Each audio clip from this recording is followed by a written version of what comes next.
Assalamualaikum and welcome to another lecture on microeconomics। आज हमारा lecture number 9 है microeconomics में।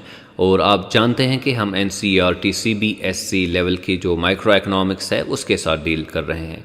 4 इश्यूज़ हैं जो इंटरकनेक्टेड है, इंटर रिलेटेड है, इसलिए मैंने इन सब के नाम यहाँ पे रखे हैं जो आने वाले लेक्चर्स में हम डिस्कस करने जा रहे हैं। तो इनमें से सबसे पहले है इकोनॉमिक प्रॉब्लम। तो ये कॉन्सेप्ट जो है इकोनॉमिक प्रॉब्लम का, ये हमने अंडरस्टैंड करना होता है, क्योंकि बाद में हम डिस्कस करते हैं central problems of N economy, इसलिए पहले हम इकोनॉमिक प्रॉब्लम के इशू को डिस्कस करते हैं। दूसरा है इकॉनमी। तो जब हम डिस्कस करेंगे central problems of N economy, इससे पहले हमें मालूम होना चाहिए कि इकॉनमी हम किसे कहते हैं। इसलिए ये लेक्चर भी हमने जो है, ये टॉपिक भी हमने समझना होगा कि इकॉनमी हम किसे कहते हैं, इसके डिस्टिंग्विशिंग फीचर्स क्या होते हैं। थर्ड, हमने स्टडी करना होता है एक बहुत ही अहम कॉन्सेप्ट जिसको हम कहते हैं central problems of N economy. तो ये सेंट्रल प्रॉब्लम्स क्या है, कितनी है, तो वो हम डिस्कस करने जा रहे हैं। और फाइनली इकोनॉमिक सिस्टम्स जो है इसको हमने डिस्कस करना होता है। हम ये समझने की कोशिश करते हैं कि इकोनॉमिक सिस्टम हम किसे कहते हैं और कितने हमारे इकोनॉमिक सिस्टम्स है। लेकिन ओब्वियसली आज का जो लेक्चर होगा वो इकोनॉमिक प्रॉब्लम को, ये जो कंसेप्ट है इसको अंडरस्टैंड करने के लिए आज का लेक्चर हमारा है। तो चलिए देखते हैं कि ये इकोनॉमिक प्रॉब्लम एक्चुअली है क्या। हमने ये स्टडी किया जब हम इकोनॉमिक्स को डिस्क्राइब कर रहे थे कि हमारे पास, ह्यूमन बींग्स के पास वांट्स होते हैं, और यानी हम चाहते हैं कि हमारे पास ये चीज़ें हो।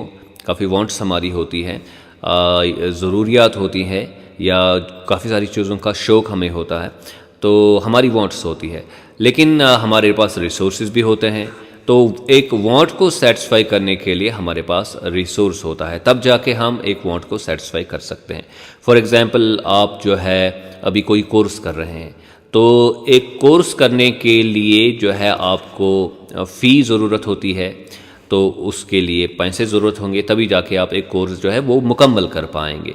तो कोर्स बन गया आपकी वांट, और ये जो पैसे आपके पास है, जो आप फ़ी पे कर रहे हैं, मनी आप पे कर रहे हैं, अपनी मनी या घर वाले आपको दे रहे हैं, तो वो आपका रिसोर्स बन जाता है। तो हमारे पास वांट्स है, हमारे पास रिसोर्सेज है। ये बुनियादी सी चीज़ है, हर कोई बंदा ये जानता है। जो अहम चीज़ हमने समझनी होती है एज स्टूडेंट्स ऑफ इकोनॉमिक्स, और जो इकोनॉमिक्स की फिर बुनियाद बनता है जो कंसेप्ट, वो ये है कि वांट्स के अपने कुछ फीचर्स होते हैं, रिसोर्सेज के अपने कुछ फीचर्स होते हैं, जो इकोनॉमिक्स को, फिर इकोनॉमिक्स एज ए सब्जेक्ट को जन्म देते हैं।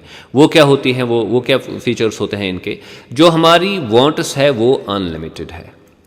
अगर हम लिस्ट बनाएंगे कि हम क्या क्या चाहते हैं अपने लिए, कौन से गुड्स एंड सर्विसेज अपने लिए चाहते हैं, तो वो लिस्ट बढ़ता ही जाएगा, ठीक है। With the passage of time वो इंक्रीज होता जाएगा। लेकिन जो रिसोर्सेज हमारे होते हैं वो लिमिटेड होते हैं। हम चाहते हैं कि हमारे पास जो है आईफोन भी होना चाहिए, हमारे पास कार भी होनी चाहिए, हमारे पास जो है अच्छे क्लोथ्स भी होने चाहिए, हमारे पास इससे भी बढ़िया चीज़ें होनी चाहिए। लेकिन ऑब्वियसली हमारे पास रिसोर्सेज जो होते हैं वो लिमिटेड होते हैं। फॉर एग्जांपल, मनी अगर आप देखेंगे एक रिसोर्स है हमारे लिए, तो ये लिमिटेड होते हैं हमारे पास, अनलिमिटेड नहीं होते हैं, तो ये लिमिटेड होते हैं। अब लिमिटेड का मतलब एक्चुअली ये है कि हमारे पास वांट्स उतनी ज़्यादा है जितने हमारे पास रिसोर्सेज नहीं होते हैं। तो उस कॉन्टेक्स्ट में हमारे रिसोर्सेज जो है वो लिमिटेड होते हैं।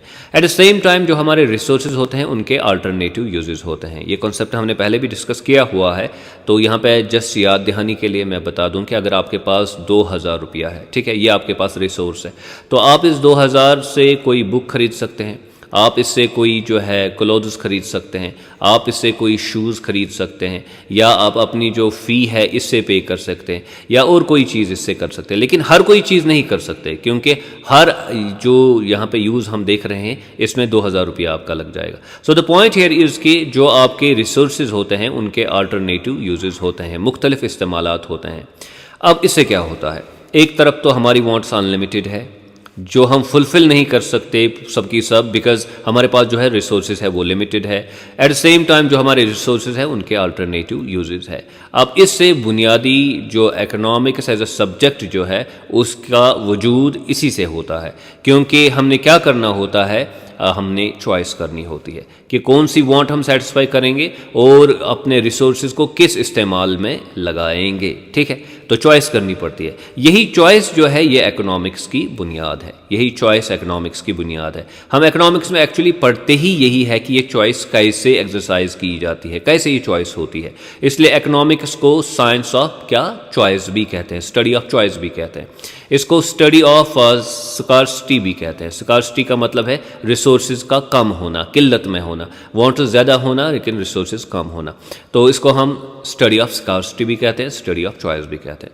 ये जो स्कार्सिटी का मसला है या चॉइस का मसला है, इसी को हम इकोनॉमिक प्रॉब्लम कहते हैं। ठीक है, ये जो चॉइस का मसला है, चॉइस करने का मसला है या स्कार्सिटी का मसला है, इसी को हम इकोनॉमिक प्रॉब्लम कहते हैं। और ऑब्वियसली यही इकोनॉमिक्स की बुनियाद है। हम इकोनॉमिक्स में एक्चुअली इकोनॉमिक प्रॉब्लम ही अंडरस्टैंड करते हैं। अब ये प्रॉब्लम क्या है? ये प्रॉब्लम है कि हमारे पास वांट्स अनलिमिटेड है लेकिन रिसोर्सेज लिमिटेड है जिनके अल्टरनेटिव यूजेस है, इसलिए हमने चॉइस करनी होती है। हम हर कोई चीज़ अपने लिए नहीं कर सकते, हमने पिक एंड चूज़ करना है, देखना है कि कौन सी वांट हम सेटिस्फाई करेंगे और किस यूज़ में अपने रिसोर्स को लगाएंगे। तो इसी को हम जो है इकोनॉमिक प्रॉब्लम कहते हैं।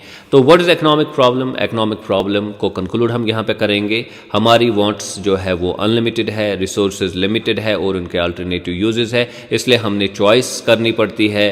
बिकॉज ऑफ स्कार्सिटी की वजह से, लिमिटेड रिसोर्सेज की वजह से वो चॉइस करना जो है, यही वो चॉइस जो है या वो चॉइस करना जो है, इसी को हम इकोनॉमिक प्रॉब्लम कहते हैं। In the wake of scarcity and limited resources